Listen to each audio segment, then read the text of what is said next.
7 pitch. Harper hits one in the air, left center field. Back it goes. Harper, the swing of his life. It is bedlam at the bank.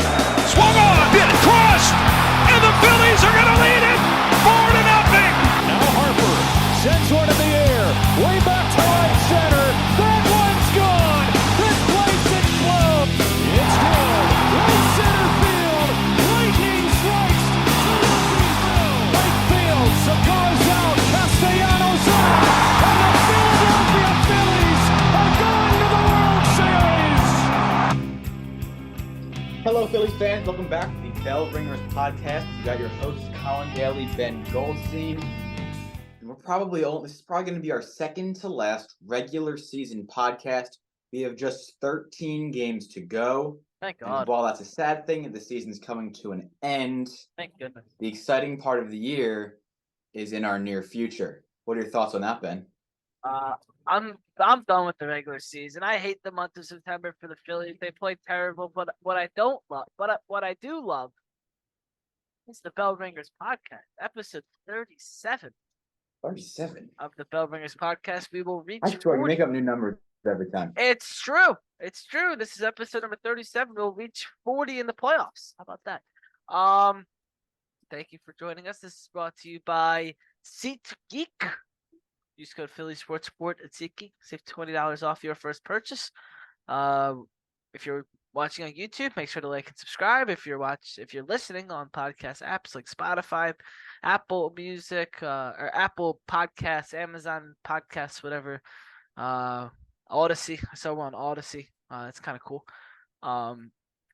What's it called? Odyssey. It's what WIP's affiliated Oh, with. yeah, I've heard of that before. Yeah, so go rate us and follow us there. Very exciting stuff. Anyway, Red October is right around the corner and things are looking shaky. Yeah, where's your biggest concern right now? I feel like you could pretty much put it anywhere. I'm not too concerned with the offensive side of the baseball. What's really killing me right now is that bullpen. These guys that need to be pitching effectively, Jose Alvarado, Craig Kimbrell, Seranthony Dominguez, have had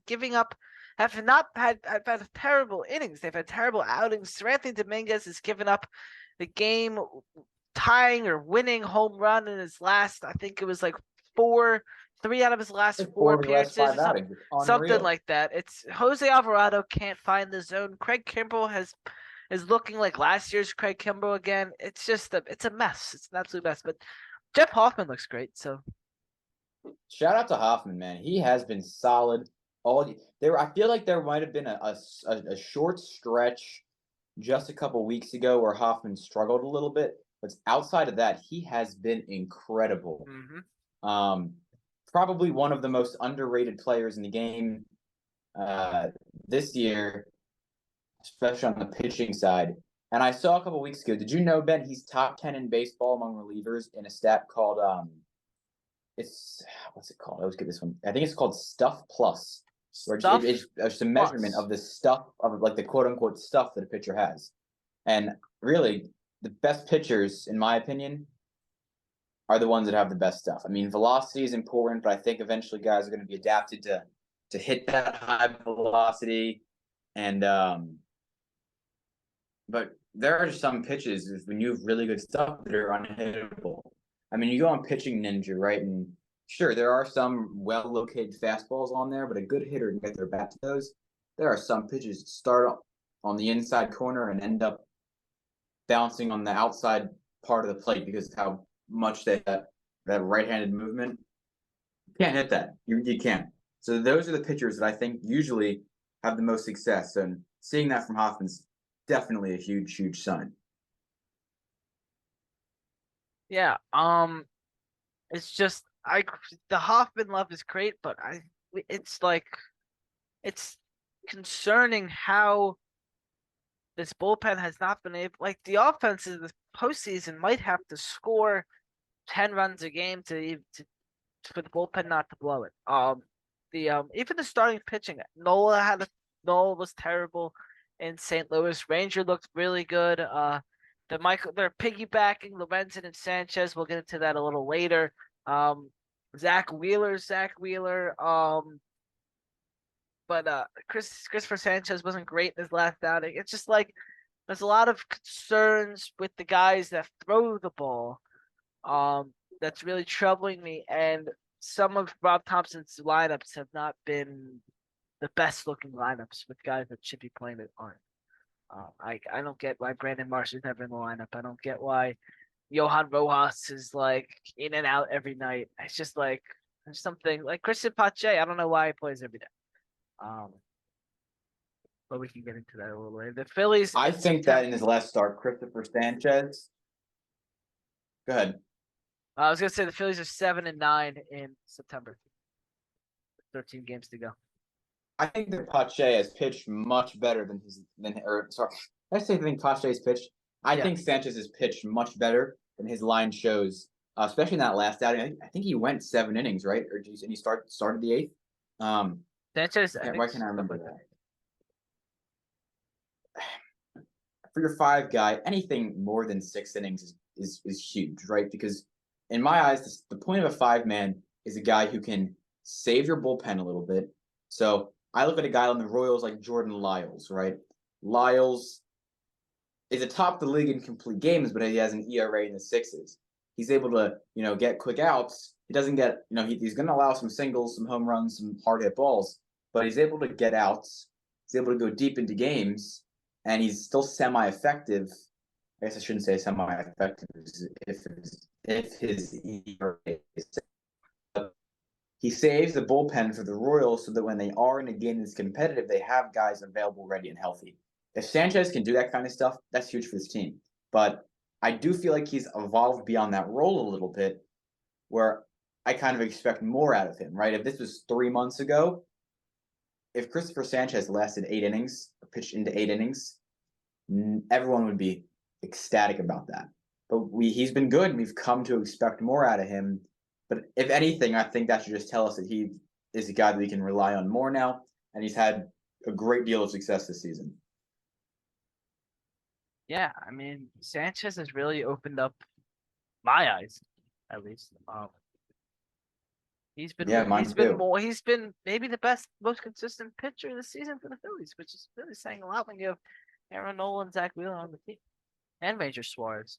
But I want to talk about something with Sanchez, is how they're piggybacking him and Lorenzen Tuesday night. And then they're going to throw Lorenzen in the bullpen for the playoffs. He has experience there. How do you feel about their decision on their bullpen pitcher? I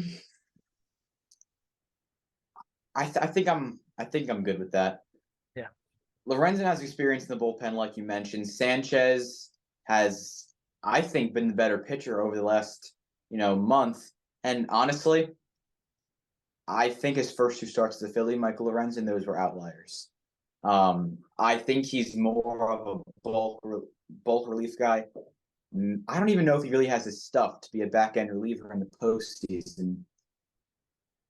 I don't think, actually, I'm not even saying I don't think. I know that some of the rotation will not make the postseason roster. I mean, think about it. You cannot justifiably put Taijuan Walker in the bullpen. How bad his first innings have been. Yeah. You can give me metrics. You can say that his velocity is going to increase. You could tell me that since he knows he only has to pitch 1 inning. No, it's irrational. It can't happen. And let's just say Nola and Wheeler are starting, so that leaves us with who? Suarez and well, no, I said you can't start Walker, so that leaves us with Suarez, Sanchez, and Lorenzen. Lorenzen's been the worst pitcher on the Phillies for the last month. I don't know if you can really start him. Ranger Suarez is probably my 3. Christopher Sanchez, honestly, if they make it to a best of 7 series, so your championship series or the World Series, Christopher Sanchez is getting that 4th start. Oh, yeah. I don't care if Taijuan Walker is making – I really don't see a roster spot for him. Like, and I know – here's the thing. Ultimately, he's probably going to be on the roster as the bulk guy. Well, or he's going to be in the rotation. Taiwan Walker is. You can't say Taiwan Walker's not going to be on the postseason roster because they gave him so much money this postseason that John Middleton is not going to let that happen. He will be on the postseason roster, whether that is in the bullpen or as a starting pitcher. Where I think he might be a starting pitcher. We'll see what happens with that, but he will definitely be on the postseason roster. Is that right, though? Do you think he should be on the postseason roster? I mean, you got to do what you got to do. Do you, though? So you think Christopher Sanchez, who has been by far the better pitcher, does not deserve to have that spot because he's making less money? I think. Well, I don't know if it's a total money thing, but I think they will both be on the roster. I think they both are going to. I think they're both going to be on the roster. I think every guy, all the 6 guys in that rotation right now will have a postseason roster spot. Wheeler, Nola, Sanchez, Ranger, Lorenzen, and what's his face, Walker. I think Lorenzen would be maybe the one guy that they don't give the roster spot to. Maybe in the wild card round, but Taiwan Walker will definitely have a roster spot. Interesting. If not, I'd be surprised if it didn't. I wouldn't be upset, but I'd be surprised. Yeah, it is a really tricky situation. And I'm going to go back to the whole starting pitching thing for just a second here. I've mentioned this in previous podcasts, but my biggest red flag with this Phillies team compared to last year is the starting pitching. And the weird thing is, yeah, the starting pitching this year is probably better, almost definitely better than it is last year, right? We had Syndergaard starting games. We had Falter starting games. My God, I forgot about Noah Syndergaard. I gotta say something about Noah Syndergaard though. When the Phillies needed him to be good in the playoffs, he was good. At ODS Game 4, right. He went out there and threw 4 shutout innings. 4 shutout innings against the Atlanta Braves. He did exactly what they needed to do, and he was good at his role. You're right. He didn't come out here and pitch 7 innings. No, he never really even eclipsed 5 or 6. They really only in the regular season, but he wasn't dominant either. But he went out there and did his job. He found a way to get outs. He only really needed to do 4 innings, and even in the World Series in game, what was it, 5? He pitched because Noah pitched the no hitter, so he was in the powder blues. He was decent then too. I didn't have a problem with him that game either. I think he was good in every single start that he made. Oh yeah, this series is terrible. They got DFA'd like 3 times. Went from the Dodgers to the Guardians, and now he's a nobody. I think it's too bad for him. Anyway, what I was saying is last year's team had a deep pitching rotation. I knew what I was going to get out of Zach Wheeler, Aaron Nola, and Ranger Suarez. I knew Suarez was going to give me 6 or 7 innings and probably 2 or 3 runs. I knew that Aaron Nola was going to give me 6 or 7 innings, 1 or 2 runs, and I knew that Zach Wheeler was going to give me 6 or 7 innings, 0 to 2 runs. This year, no clue. I really don't know. Yeah. I mean, Wheeler, I have the most confidence in by far, I'd say. For some reason, he cannot pitch to the Nationals. I saw a thing on there the other day that if you exclude his starts against the Nationals, his numbers are pretty similar or almost identical to what they were last year. I'm not really sure how to interpret that because the Nationals are a baseball team that you have to play. I don't know. The good thing is the Phillies will not have to deal with the Washington Nationals for the rest of 2020. So. Well, it means something. Like what is his issue with the Nationals? Maybe he's just pitches and they're the only team that's picked up on it. He's respecting the capital of the United States of America by pitching bad. Well, you know what? If that was the case, then he should be playing for the Harrisburg Senators because that's the capital. Anyhow, he's also been rivals with the Washington Nationals for his entire Major League career. Are the Phillies really rivals with the Nationals? Oh, you're going to get me started on this conversation? Are they? Like, do we hate the Nationals? No, All right. So I don't hate the Nationals. Here's my thing. What teams would you consider us rivals with? The Braves and the Mets, I would consider our top two rivals. Stop. Why? Why are they rivals? What makes them rivals? Well, the Mets are New York. It's always been Phillies Mets. And the Braves, with their success the last few years and us beating up with them in our couple, we met up with them in 1993 in the playoffs, beat them. And in 2022, and beat them in our NLDS. They've met up with them a few times. They're always bashing for the last few years for that top spot in the NL East. And they're always battles too between the Braves and the Phillies. And we hate the chop, which adds to the hate factor. And they're really good. What about the Mets? Well, the Phillies and Mets it's New York. The Phillies and Mets Okay. have always been like, So all of a sudden, let's say that 20 years from now, right? The Mets and the Braves are rebuilding. They're both terrible. The Marlins are in second place or are in third place in the division, right behind the Phillies' tails, who are in second place. And then there's the Washington Nationals with a commanding 10-game lead over the NL East. They beat us in the postseason the previous year, and we have struggled against them for the entirety of the regular season. Would you say that the Nationals are a rival then? well, I think rivalries can change. Like right now, no, they don't. yeah, they can. Rivalries don't fluctuate. You can build like you have your constant rivalries, like the Eagles' constant rivalries are the Cowboys and the Giants. Now you can add the 49ers into that list because of their fans the last year in the National NFC Championship game. You can see with the Vikings too. We hate the Vikings because their fans came into Philadelphia, went on the Rocky Steps, did the skull chant, and then got their tuchus rocked in the NFC Championship game. That's a new That's supposed to be rivalry. a pun. Is that supposed to be a pun? No, it's true though. It was a good pun nonetheless. That's a new built rivalry that we always play the Vikings on prime time and we kill them, and we hate Vikings fans. They hate us. It's a rivalry.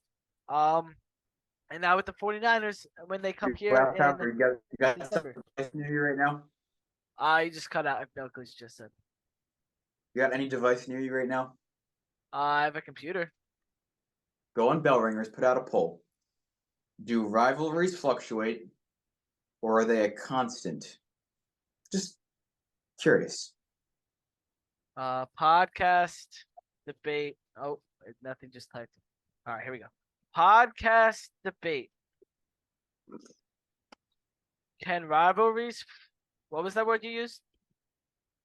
Fluctuate, or are they constants? Anyway, while Ben is doing that to get us some answers, if you are considering going to a Phillies sports game, a concert, or any ticketed event, now, later, in a future lifetime, make sure you check out SeatGeek.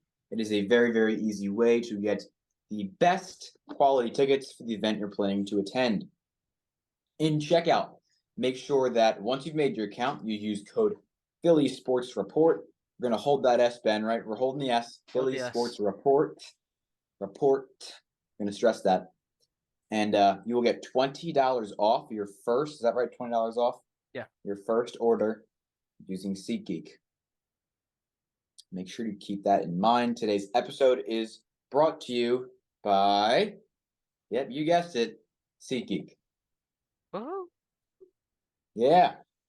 All right, the poll's out. I'll win. You're not gonna win. I'm gonna win. You're not gonna win.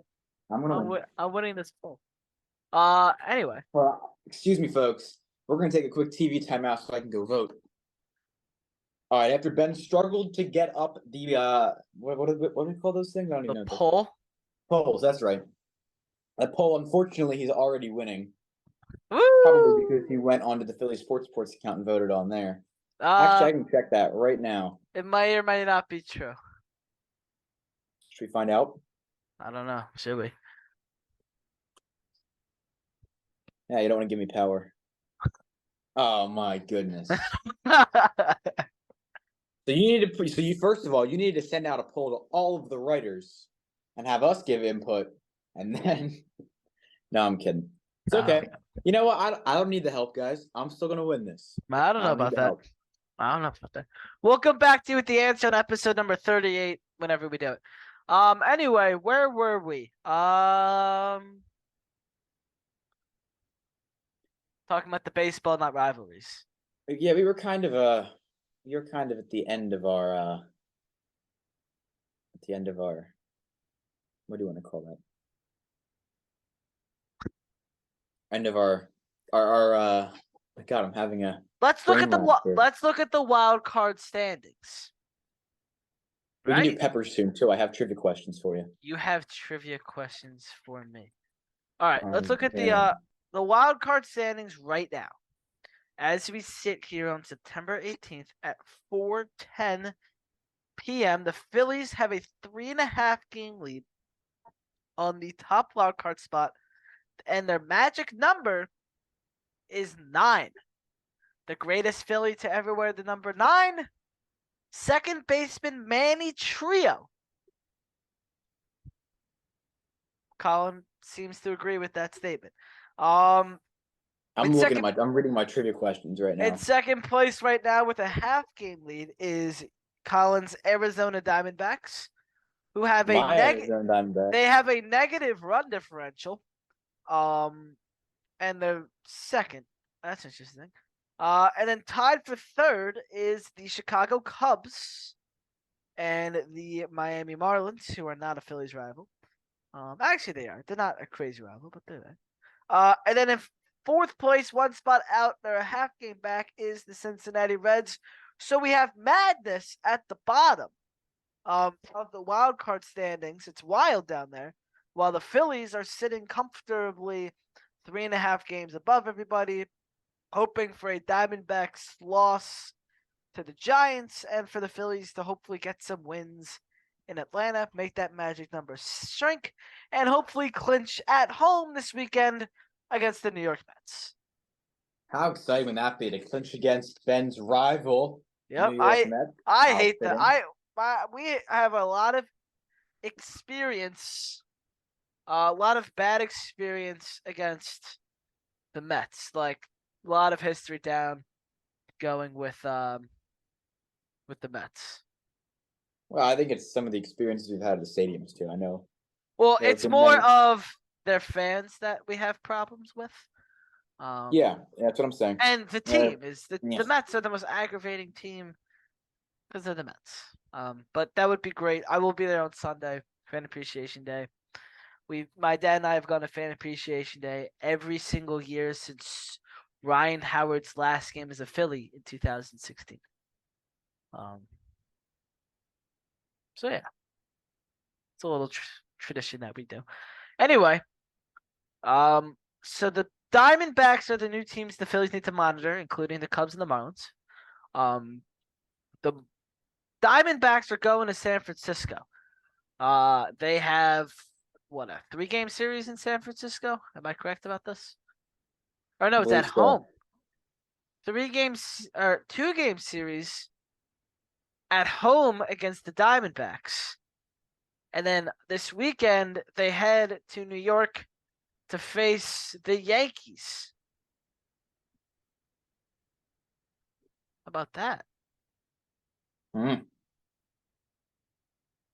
So the Diamondbacks play relatively not great teams, and then they head to Chicago and face the White Sox. And then to end their season, they're home against the Astros, who probably won't really be caring at that point. So the Diamondbacks have a very easy end to their season. So they just need to lose some games. The Phillies need to win games, bottom line. The Phillies need to win games. And it's not going to be the easiest to do that against the Braves this week. Because the Braves are really good. All right, are you ready for your I have a list of questions here. I'm trying to figure out which ones I want to do. I'll do that one.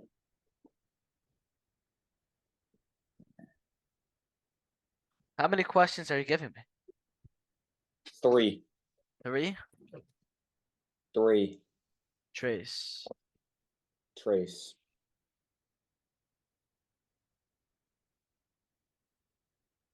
Are they difficult? Are they different? One is multiple choice. Multiple choice.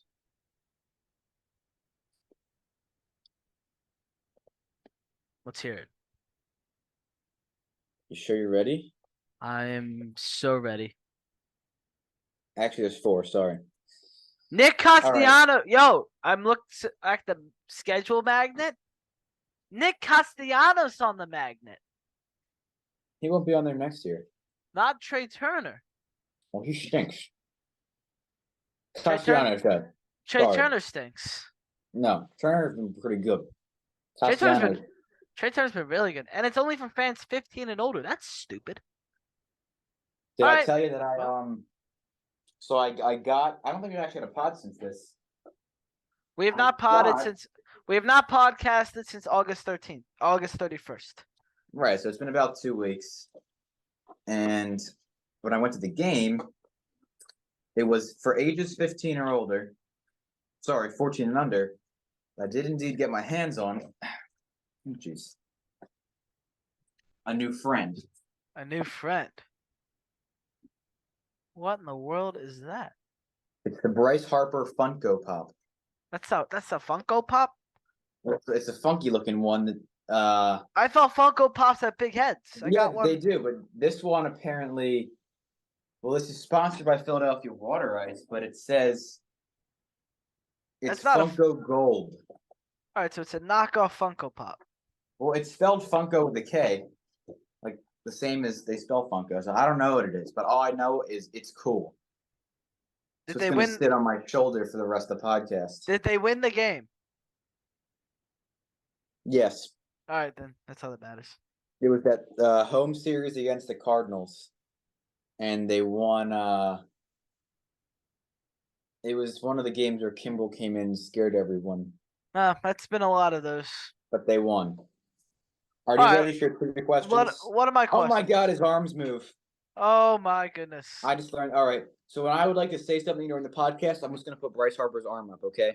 Like Okay. he's raising his hand. I know you can't see. Oh, you can see him. Perfect. Yeah, audio only listeners can't. So audio only, it's like a Bryce Harper figurine on a little stand. And it's supposed to be a Funko Pop, but it just looks like a little figurine. It's He's not quite really. handsome on here. I can't lie. All right, give me my questions. We're shaking hands too. Okay. Anyway, question 1: what was the Philadelphia Phillies' home ballpark before they moved into Veterans Stadium? Shoot, what was it called? Was it Connie Mack Stadium? How many regular seasons home runs did the 2022 Phillies hit? 112, 130, 205, or 90? Oh, it's certainly not 90 or 205. What were the other two? 112 and 130. 130. Richie Ashburn was an outfielder for the Philadelphia Phillies from 1948 to 1959. What was Ashburn's nickname? Whitey. Who set a record for most stolen bases in one season at a Phillies? As a Philly, hint, this player was a one-time Phillies coach. Juan Samuel? Let's go back to the beginning. Oh, I feel good about that, Pepper. I feel good. What was the Philadelphia Phillies' home ballpark? They moved into Veterans Stadium. You said Connie Mack Stadium, and survey said Connie Mack. Let's go. Number 2, how many regular season home runs did the 2022 Phillies hit? The answer choices were 112, 130, 205, and 90. You said it was not 90, which obviously I agree with. You said it was 130, but it was actually 205. Really? According to TriggerWiz.com. They hit over 200 home runs last year? I believe they did. Then how many home runs do they have this year? I don't know that. They Definitely didn't more have than... it come to the beginning of the season, though. Yeah, but August they hit almost 60. It's true, but when you think about seasons like 6 months, that'd be 360 if they kept that pace. Where'd you get 90 from? I didn't make these questions. You could have made that a little more competitive. You didn't get it right. You don't need it any more competitive. All right, whatever. But 90s are terrible. Richie Ashburn was an outfielder for the Philadelphia Phillies from 1948 The to correct answer is 1959. Whitey. What was Ashburn's nickname? You said Whitey. The correct answer was Whitey. Finally, who set a record for the most stolen bases in one season as a Philly? Your answer was Juan Samuel. The correct answer was Juan Samuel. Let's go. Do we have the season? 1984, he had 72 stolen bases. Wow, okay. Safe to say no one on the Phillies will eclipse that. I think there are only two guys who have eclipsed half of that this season. Well, watch Trey Turner next season. Watch Trey Turner next season. Oh, wait a minute. No, my math is bad. No one has 36 in the Phillies yet, do they? That's half 72? No. No. I don't think so. I know Trey Turner has. Trey Turner broke a record actually this season for the most stolen bases without getting caught. No one's talking about 26 consecutive stolen bases without getting caught. Pretty impressive. Yes, the most of the team is 29, and that title belongs to Bryson Stott. Okay. 29 stolen bases. 27 is Turner. And there's a pretty big gap, 14 for Real Muto. And then you're going to laugh at this one.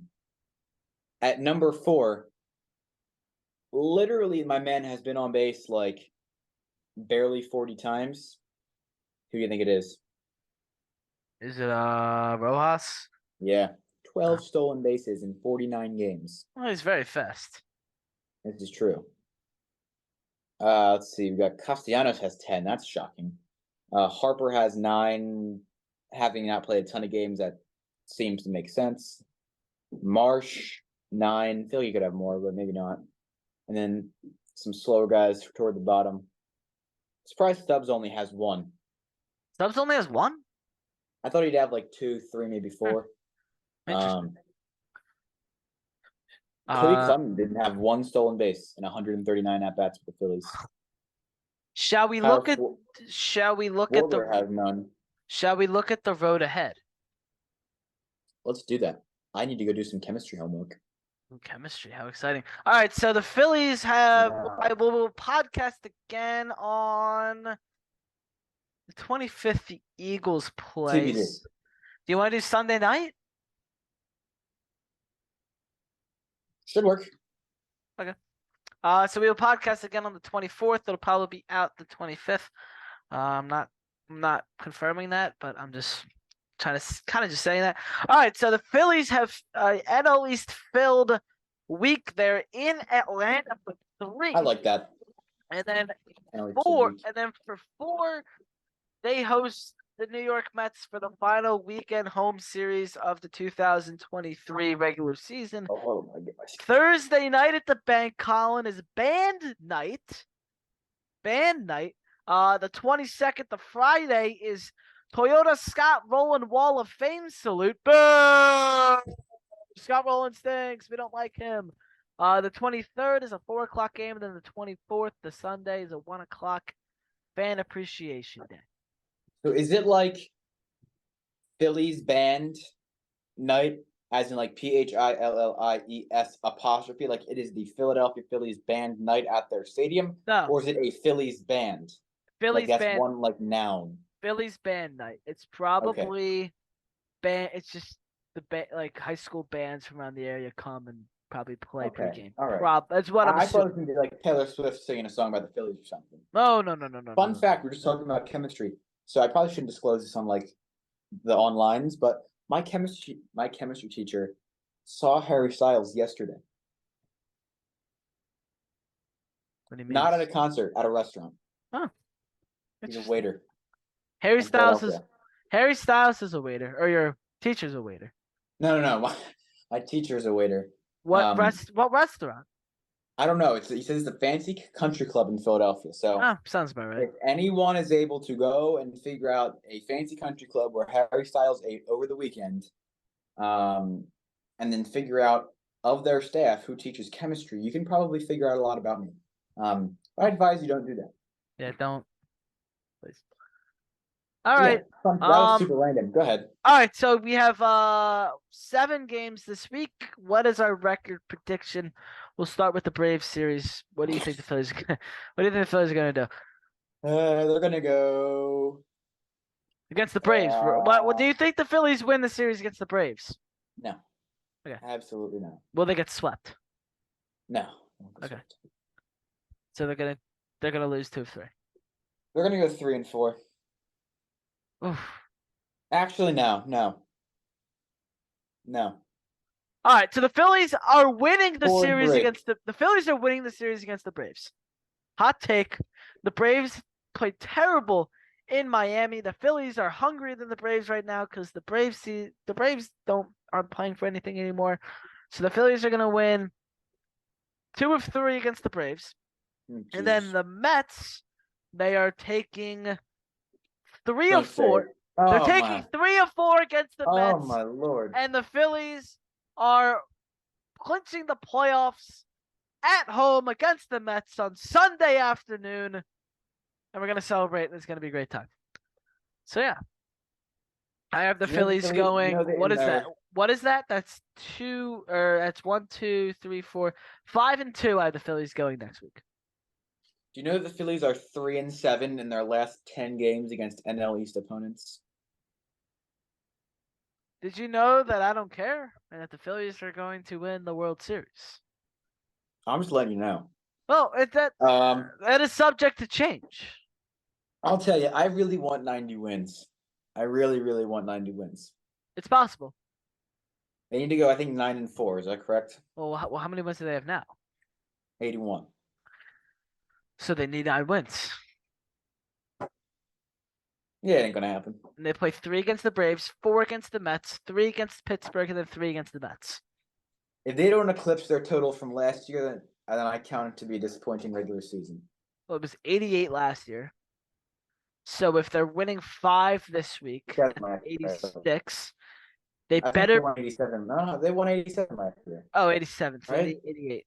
Yeah, 87, not 88. The Braves won 88. Well, hold on. I don't want to eclipse it by one. I want to get in the 90s. We're in 80 last year, in the 90s this year. That's how I roll. All right, sure. I think if they don't clinch against the Mets, they'll sweep the Pirates. Then I don't know. They got to clinch the playoffs and then clinch the top wild card spot. So really, they need to also sweep the Pirates at home and then win that series against the Mets if they want to clinch that top spot, probably. So don't call it quits after clinching the top spot. You still want that home field advantage in the first round.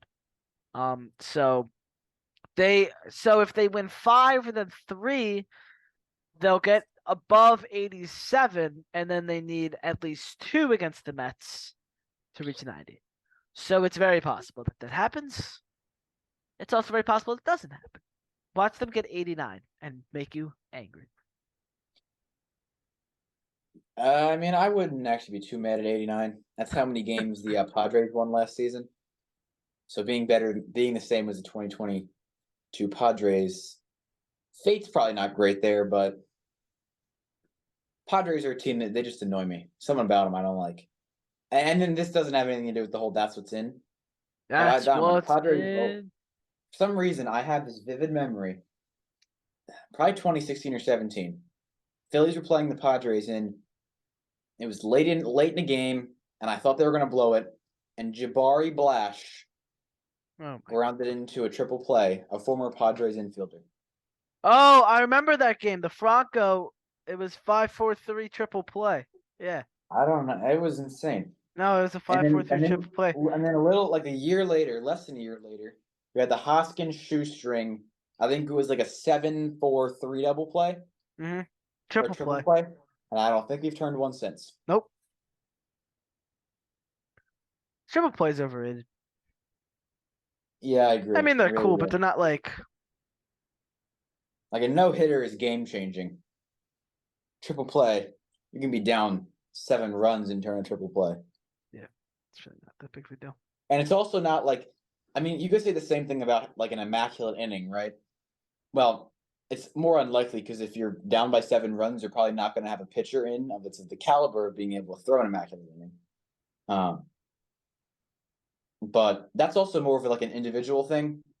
Like you're not going to go run up to the third baseman and say, "Congratulations on the triple play! You fielded the ground ball and touched a base." Like good for you. But or when it's something that's like an immaculate inning, I think it's more skill based. And a no hitter. If you lose no hitter, that's just another level of pathetic.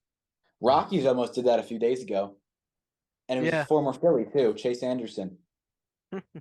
7 no-hit innings. They were down by 1 because he walked 5 guys.